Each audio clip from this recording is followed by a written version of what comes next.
Well, hello there, motherfuckers, and it's time for your Raw review.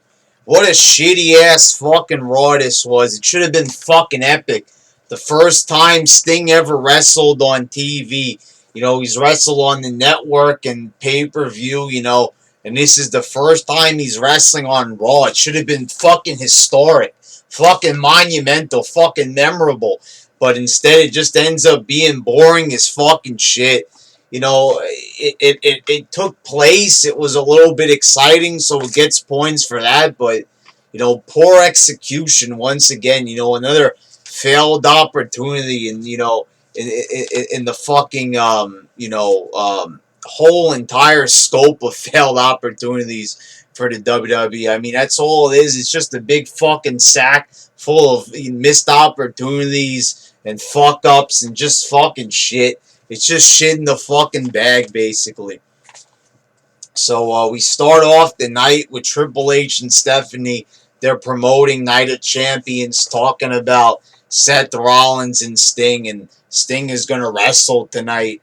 And then they introduce New Day for the first match, and Stephanie starts dancing, and then Triple H comes in the ring and starts dancing as well. And I'm not gonna lie.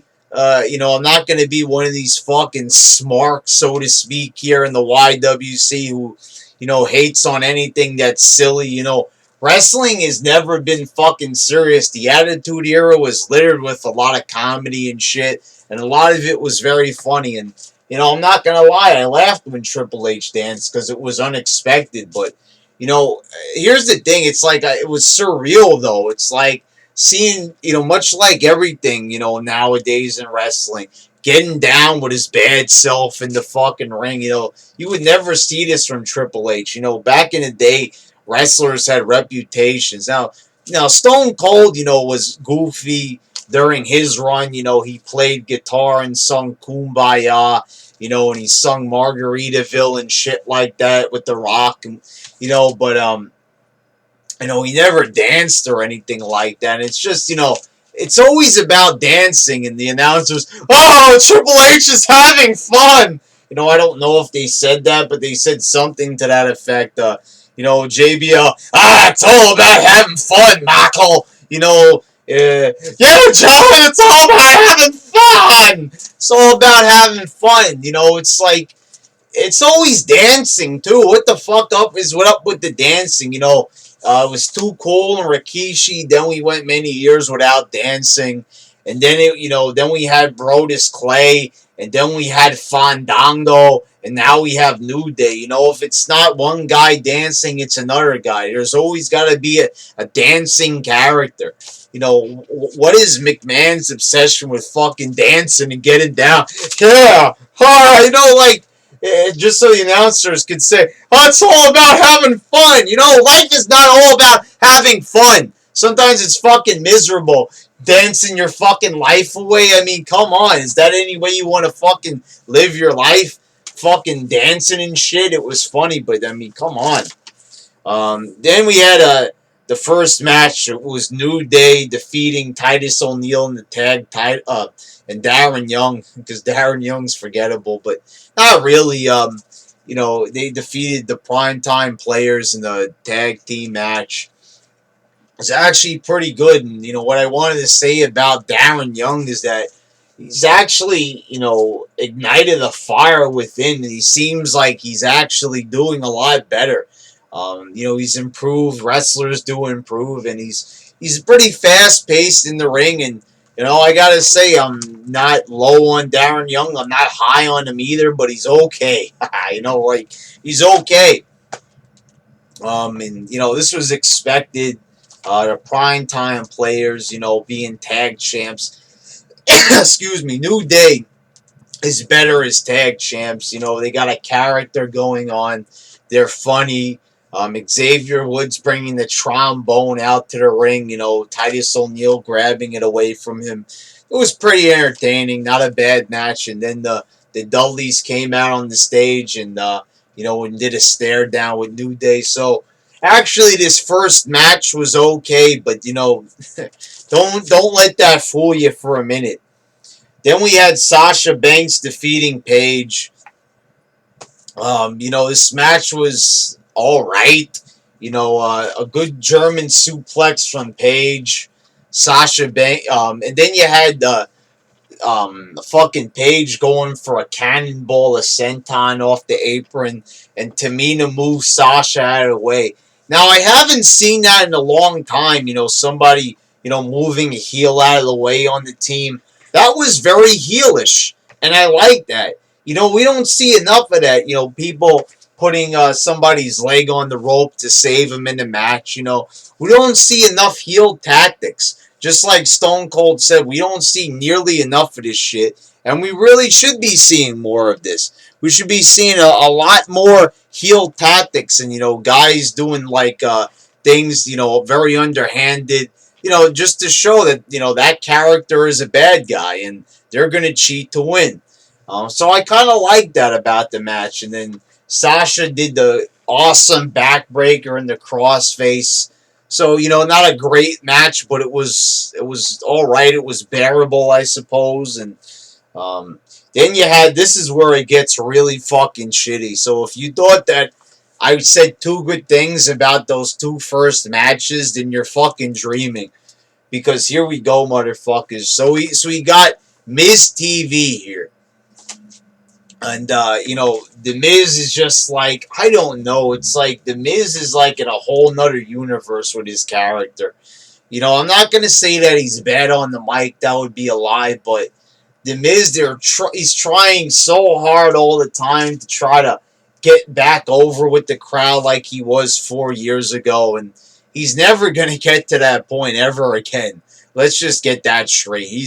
He's never going to get to the main event of the world title. There's way too many other guys who are way better than him now, who deserve pushes. So, The Miz is just, he looks lost. He doesn't have any fucking place to go or any feud where he seems like he's needed or, he looks valuable. He looks like the most worthless fuck I've ever seen in my life, basically. And for once, Bray Wyatt was talking normal here. And and that's not really praising him. That's just saying, thank fucking God he made sense. And, Miz asked actually a good question. What do you want, Bray? What the fuck do you want? Because we never know what the fuck you're talking about. So, basically what he said is, he wants Miz to be destroyed or whatever the fuck he said. Dean Ambrose and Roman Reigns come out. Dean Ambrose throws The Miz out of the ring, and The Miz is like outside. He fucking disappeared. Throw a guy out of the ring in a match, and he's gonna get right back in 2 seconds later. Here it's like fucking Ambrose fucking crushed his head with a cinder block or something. Like fucking throw the guy out of the ring, and he doesn't even come back in. Then they're doing a big stare down, and they exchange a couple of words, and then they do the duh! And or whatever or they don't. I don't even think they do that anymore. It's just Bray Wyatt's face or whatever. But whatever, it's that transition thing. And then after that,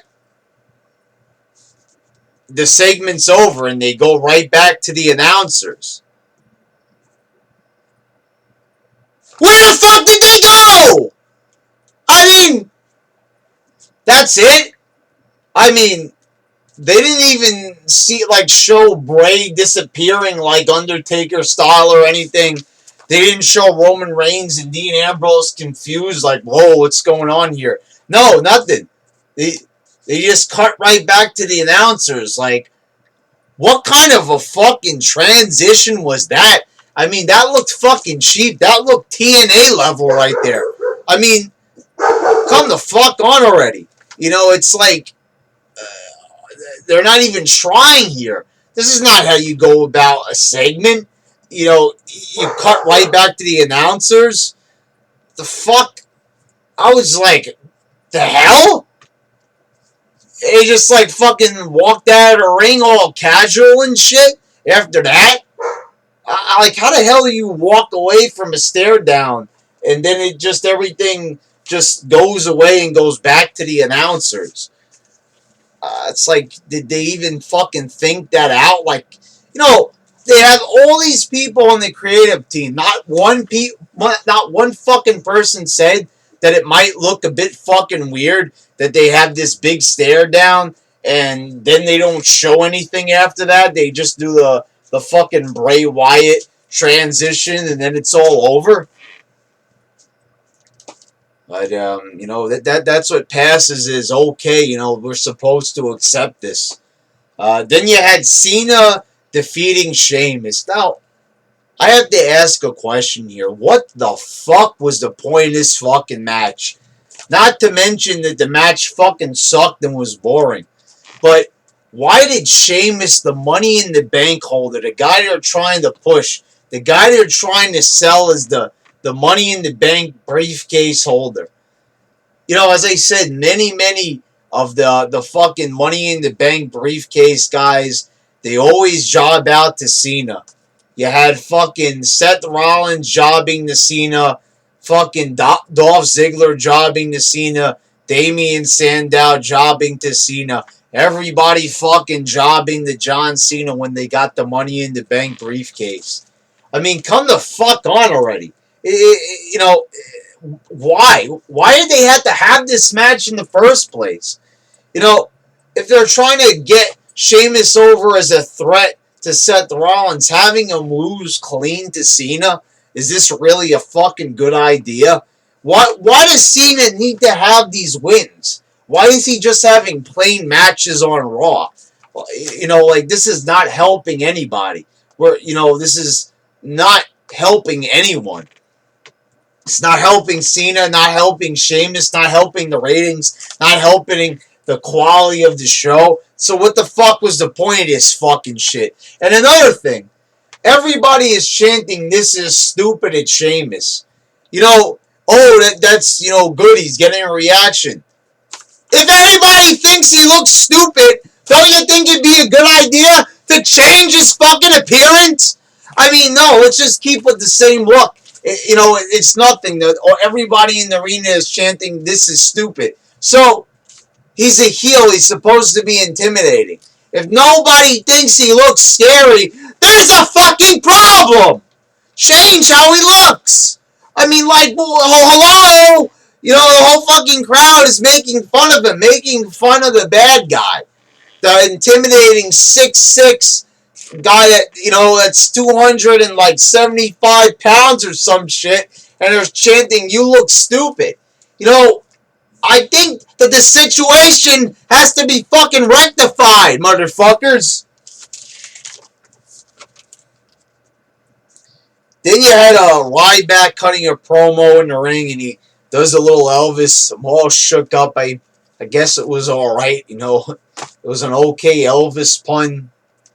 Then Owens came out, and this was actually pretty hilarious. Fucking Owens comes out with Ryback's self-help book that he claimed helped him in life. I think he mentioned that book in a previous promo, but I don't fucking remember. And does anybody remember that? What was that, months ago, about the fucking book that Ryback read? I mean, like, a guy like Ryback, any fucking book that he reads, exactly what Kevin Owens said. Like, it's gotta be fucking trash. Why does Ryback need a self-help book, for God fucking sakes? But anyway, Owens rips up the book. He tries to throw it at a ring. It doesn't go out of the ring. So Ryback says, "Oh, you missed a little bit." He picks it up. He throws it at Ryback's face. And he says, "Did I miss now?"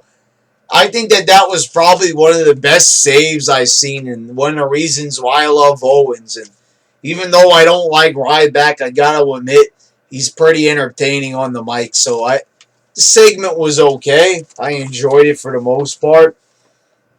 Then it was Stardust and the Ascension coming out. And something else this was probably even weirder than the whole Wyatt, Ambrose, and Reigns stare down.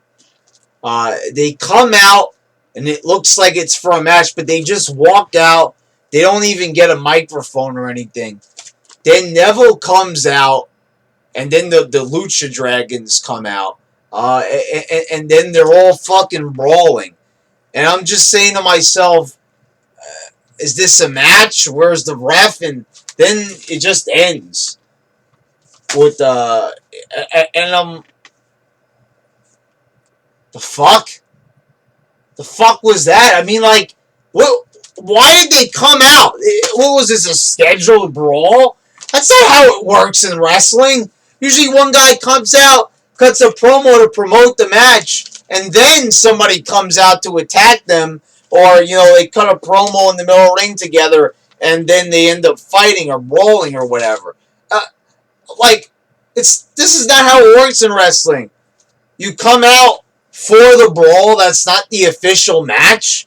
I was like, are we going to have a match or not? And no, we didn't. So what the fuck was the point of that? They're just going to force a brawl? Like, not even have a promo to lead up to it? How lazy, how fucking stupid can you fucking get? This isn't even the fucking fundamentals of how to fucking book a wrestling show. Oh, they're thinking outside the box. Why does it need to be by the book? Because it looks stupid otherwise. The fuck are you thinking? Like, I understand. Like, sometimes they book a show and they do it the way it's supposed to be done, and then they do shit like this. It doesn't make any fucking sense. Why? What kind of common sense is that? Just come out and brawl. Like, why would they just come out there? It's just implied that they just happen to be facing each other at Night of Champions or whatever, and they're just gonna fight. Alright. Then you had Charlotte defeating Nikki. First, she beats her by pinfall, but it turns out she beat Brie. Then Stephanie comes out and says that, everybody thinks that she won the title. Ric Flair's in the ring celebrating with her. But she comes out and informs Charlotte that she didn't beat Nikki. She, in fact, beat Brie. So she wins by disqualification. But they're going to have a match at the pay-per-view. And, the match was pretty fucking shitty. And the finish was just retarded. It's the finish they always do with the fucking, twin magic. Why not just save this to Night of Champions? Why have the fucking match now? I'm so confused by these fucking decisions. It doesn't make any fucking sense. Why have the match and then just fuck up the finish and fuck up the feel-good moment and just make it feel like shit? It's already a shit fucking match. It fucking sucked. But make an even shittier finish on the top of it, and then, just watch the fucking special event, and then you're gonna fucking see the real finish. Fuck out of here. Just give us a match that fucking has a finish and just commit to it. Enough with this fucking bullshit. And I know it's like a heel tactic, and I just praised, how Tamina moved Sasha Banks out of the way in her match with Paige. But this is a little bit different. This is something that we constantly see in every match. And to say that it's gotten old would be a fucking understatement. It's fucking monotonous already. Then it was Cesaro defeating Rusev. Now Rusev is just losing like that.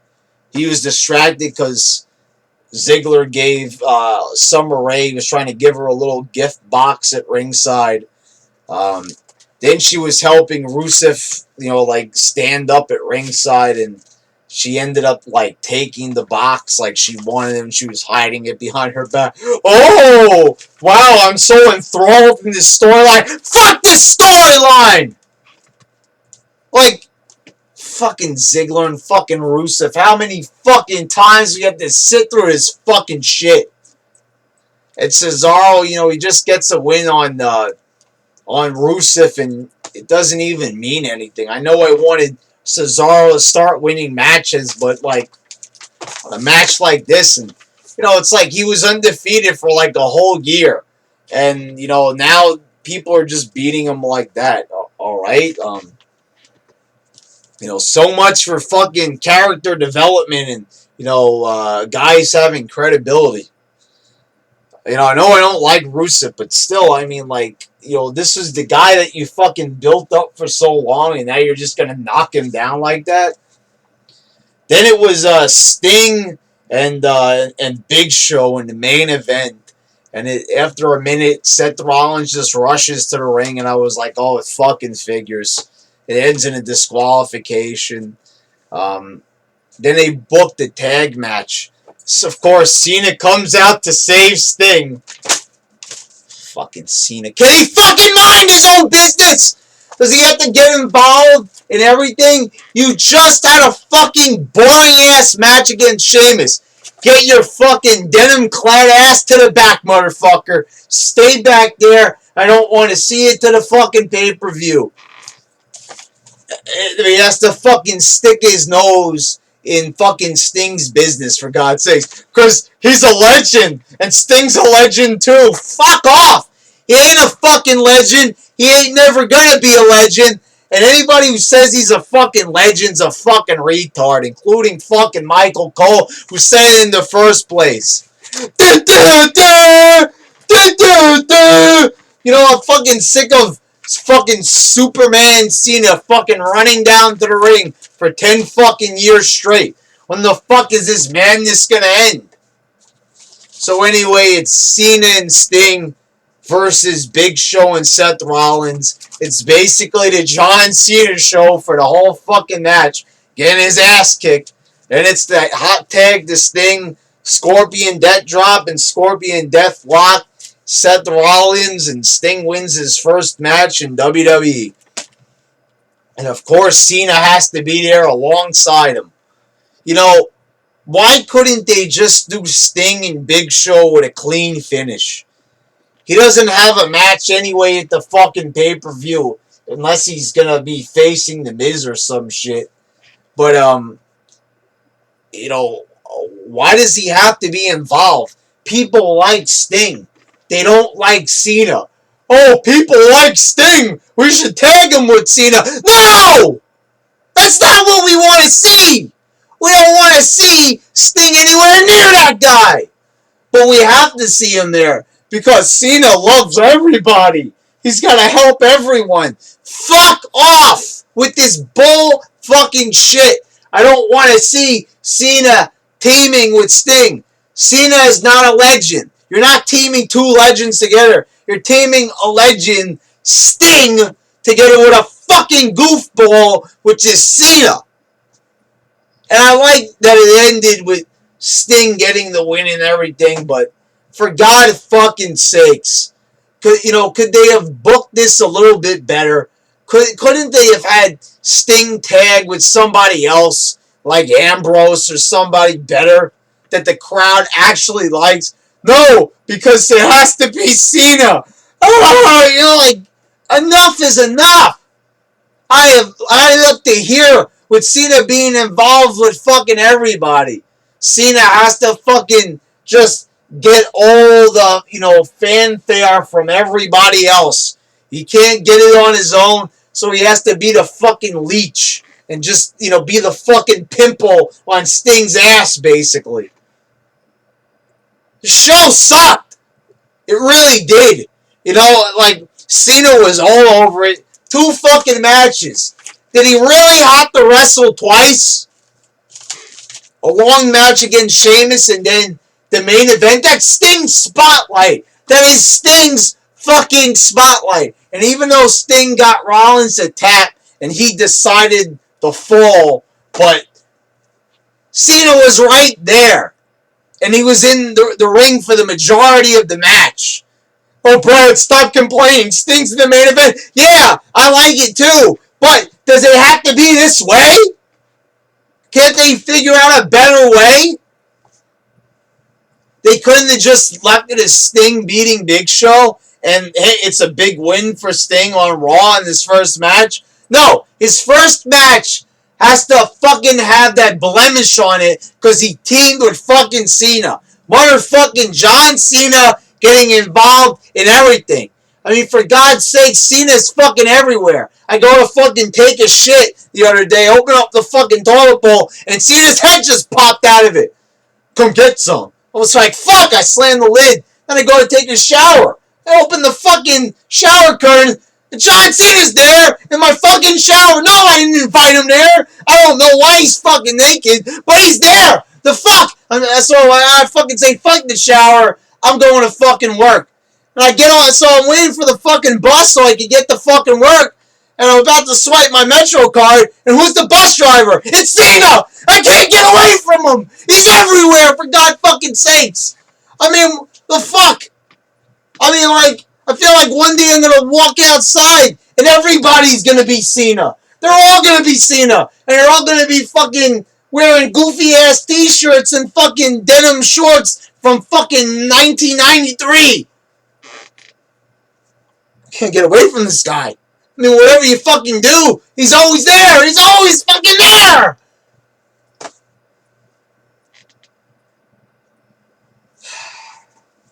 Well, you know, guys, I had a tough day, so, you know, I'm probably going to buy myself a drink. Oh, my God, Cena's on the money.